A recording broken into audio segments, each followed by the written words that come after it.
সকালে গেছিলাম দিদু বাড়িতে, আর দিদু কিছু না খাইয়ে পাঠাবে এটা হতেই পারে না। আমি বেরিয়ে গেছিলাম, টুস্কিদির জন্য এখানে দাঁড়িয়েছিলাম। তারপর দেখি ও রিজুদাকে নিয়ে হাজির। এই যে আমাদের রিজুদা এমনভাবে তাকিয়ে দেখছে যেন কিচ্ছু বোঝে না। যাই হোক, তারপর আমরা চলে গেছিলাম সরকারের কাছে। মুনিয়া যেহেতু হেয়ার কাট করাবে তাই ফার্স্টে ওরটা স্টার্ট হয়ে গেছিল। আর ওই যে আমার মাথার টাক বোঝা যাচ্ছে, ওর হেয়ার কাট করাও কমপ্লিট। তারপর এখানে চলে এসেছিল বুচিপাড়ার চম্পা। তারপর আমার আর টুস্কিদের এখানে হেয়ার ওয়াশ করা স্টার্ট হয়ে গেছিল। শ্যাম্পু করাটা একরকম, আর শ্যাম্পু করানোর পরে 10 মিনিট রেখে দেওয়া মানে ঘাড়ের অবস্থা খারাপ হওয়া অন্যরকম।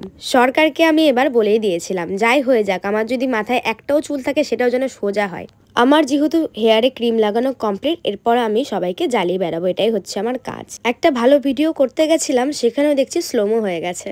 আমরা যে হেয়ার ট্রিটমেন্টটা নিয়েছিলাম সেখানে রিটার্নটাও ফ্রি ছিল। অনেকক্ষণ হয়ে গেছিল আর প্রচুর খেতে পেয়ে গেছিল, তাই সরকার আমাদের সবার জন্য একটা করে প্যাটিস নিয়ে আসলো।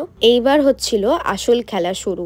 ক্রিম লাগানোর পরে হেয়ারগুলো অনেকটা পরিমাণে শক্ত হয়ে যায়। ড্রায়ার দিয়ে শুকানোর পরে যখন আয়রনিং করা হয় তখন কিন্তু সত্যি অনেকটা পরিমাণে পেনফুল হয় ব্যাপারটা।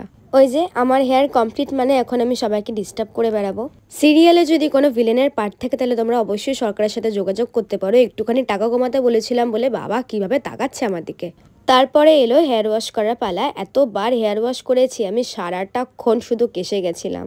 প্রলিসের হেয়ার ট্রিটমেন্টটা আমার সত্যি ভীষণ ভালো লেগেছে। বাড়ি এসে পিৎজা খাওয়ার পরে হ্যাপি হয়ে ঘুমিয়ে গেছিলাম। বাই।